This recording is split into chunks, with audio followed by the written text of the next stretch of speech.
நின்னுக்கிட்டே evidence காட்டுங்க. Evidence தாங்க your honour. Lawyer கிட்ட ஒரு நிமிஷம்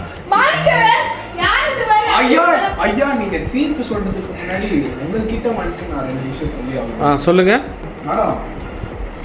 இவ்வளோ பேசுனீங்களே, அந்த கவர் தான் உங்ககிட்ட போட்டோ இருக்குது. நான் சாப்பிட்டு போட்டோ இருக்குதா?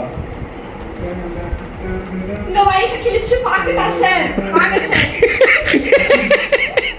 செக்ஷன் 108 படி 35 செக்ஷன் படி இந்த மாதிரி நாங்கள் வந்து 10 வருஷம்